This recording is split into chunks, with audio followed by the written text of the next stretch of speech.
Good day, everyone. I'm Lara Jade Summer P. Habilia and my partner Nicolah Marie L. Lim from 7th Base.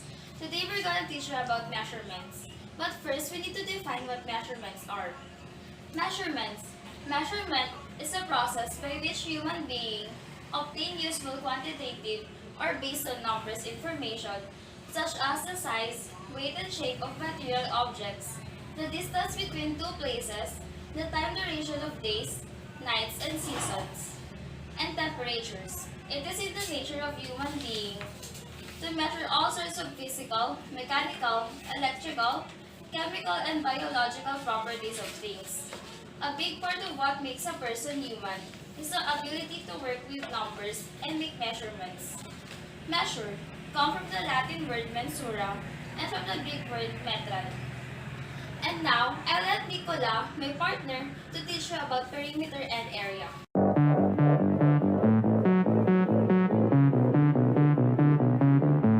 Everyone, I am Nicolah Marie Elim, and I'm going to discuss to you about perimeter and area. What is perimeter? Perimeter is the continuous line forming the boundary of a closed geometric figure. For the rectangle, you will use P equals 2 times length plus width. For rectangle, you will use P equals 2 times length plus width.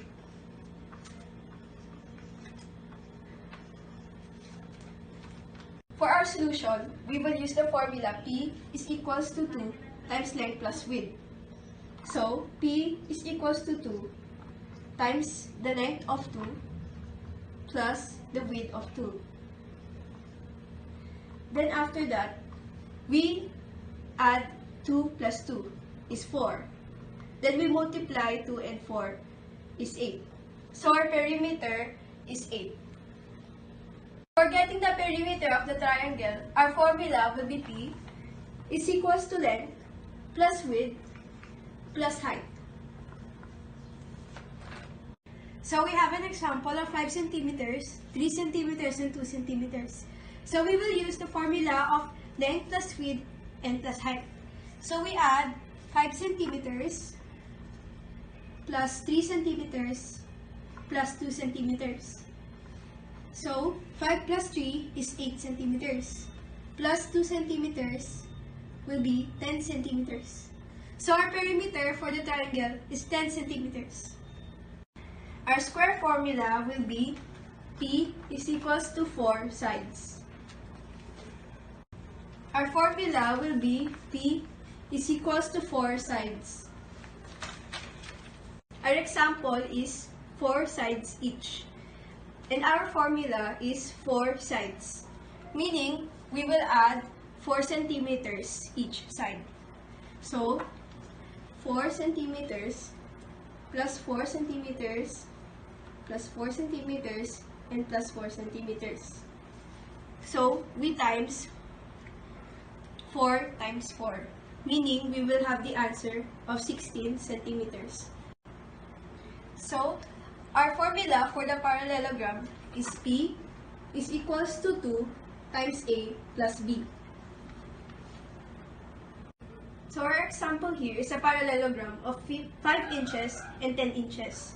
So our solution is P is equals to 2 times 5 inches plus 10 inches. After, we add 5 inches to 10 inches is equals to 15 inches. Then after, we multiply 2 to 15 inches is equals to 30 inches. So, the perimeter of the parallelogram will be 13 inches. What is area? Area is the quantity that expresses the extent of a two-dimensional figure or shape or planar lamina in the plane. Surface area is an analog of two-dimensional surfaces of a three-dimensional object. What is the square formula? Our square formula is area is equals to side squared. Our example is a square of 6 inches each. So, we will use the formula of area is equals to S squared. For our solution, we use 6 inches times 6 inches. So, 6 times 6 will be equals to 36. Then, we multiply inches times inches will be inches squared. So, the area of the square will be 36 inches squared. For the formula of the rectangle is equals to area is equals to length times width. So we have an example of a rectangle of 3 inches and 6 inches.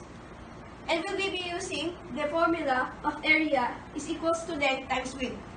For our solution, area is equals to 6 inches times 3 inches.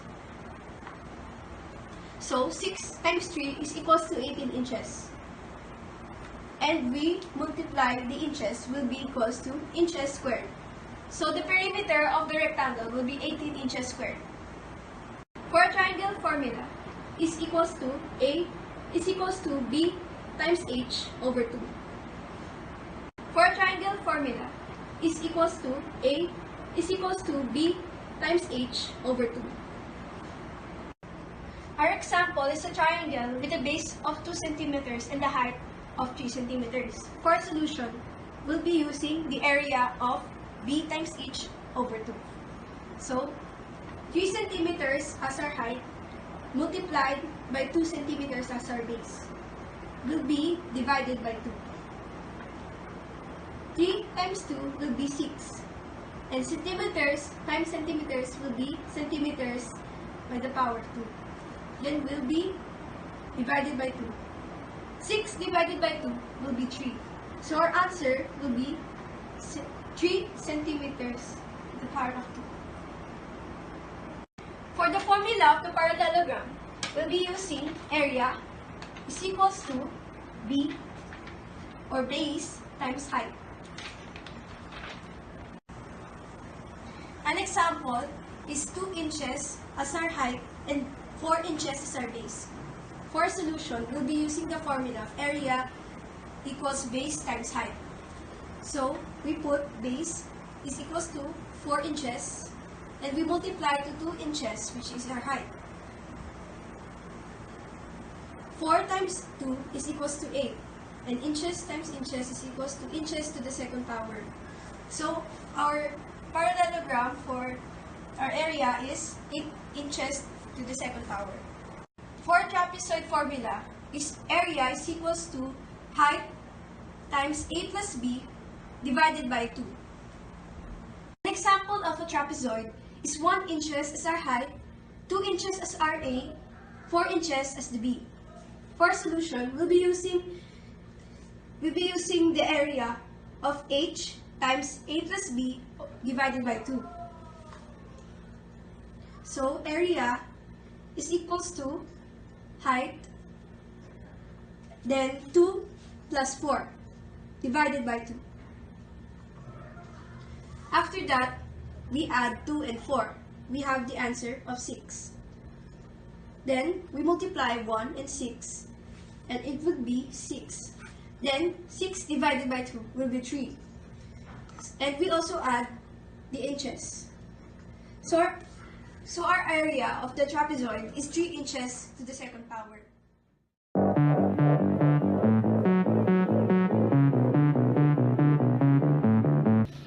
And now I'm going to teach you about circumference.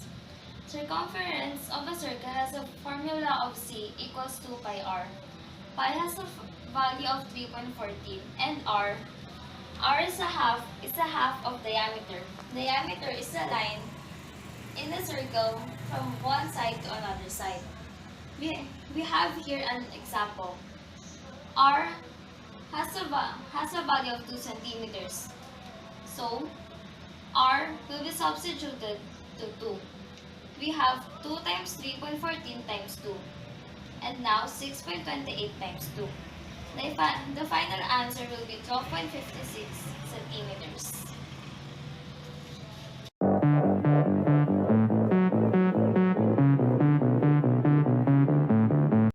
Surface area. The sum of areas of the bases and lateral faces.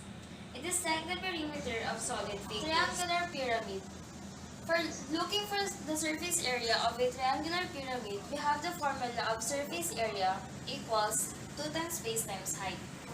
In the given example, the given height is 10 centimeters and the given base is 6 centimeters. So we have 2 times 6 times 10. And now we have 2 times 60 since 6 times 10 is 60. And the final answer is 120 because 2 times 60 is 120. In looking for the surface area of square pyramid, we have the formula of surface area equals b squared plus 4 times base times height over 2. Or simply b squared times 2 base times height. In the given example, we have the value of height 12 centimeters and the value of b 6 centimeters.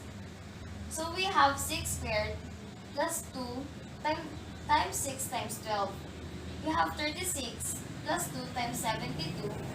36 plus 144 and the final answer is 180 centimeters squared. Rectangular prism has a formula of surface area equals 2 times length times width plus 2 width times height plus 2 length times height. In the given example, length has a value of 5 centimeters, width has a value of 3 centimeters, and height has a value of 8 centimeters. So we have 2 times 5 times 3 plus 2 times 3 times 8 plus 2 times 5 times 8. We have 2 times 15 plus 2 times 24 plus 2 times 40. 30 plus 48 plus 80 is equal to 158 centimeters. Now we have our final answer. In the triangular prism, it has a formula of surface area equals 3 times length times width plus b times height. In the given example, length has a value of 10 centimeters, width 5 centimeters, base 3 centimeters, and height 8 centimeters. We have 3 times 5 times 10 plus 8 times 3. 3 times 50 plus 24 or 150 plus 24 is equal to 174 centimeters squared. We have our final value. On the cone has a formula of pi r squared plus pi rs. In the given example, the radius is 4 centimeters, the side is 5 centimeters.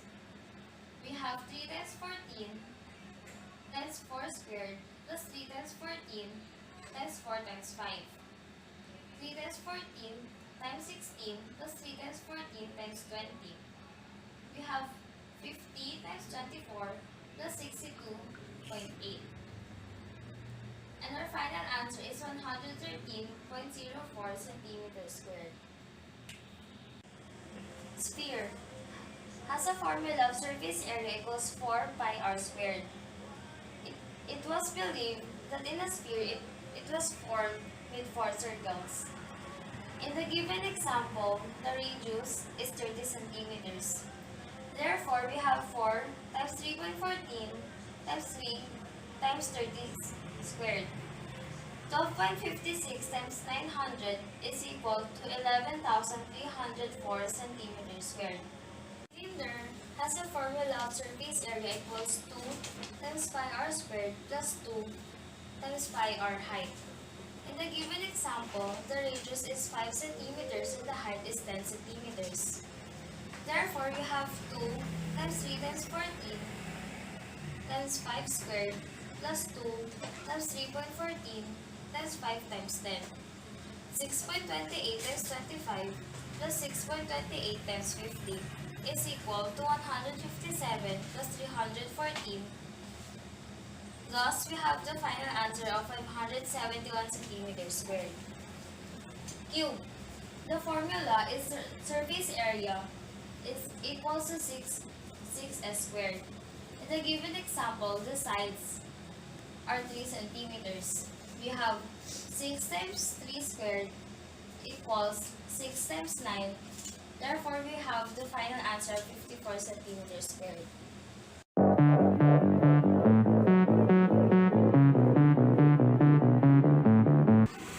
Now, I'll be discussing about volume. Volume is the amount of space inside the space figure.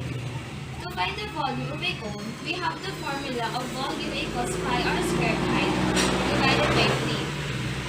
For example, the height is 8 centimeters and the radius is 7 centimeters. So we have 3.14 times 7 squared times 18 over 3.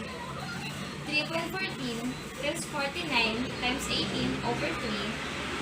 And the final answer will be 923.16 centimeter cubed. In the sphere, we have the formula of volume equals 4 pi r cubed over 3.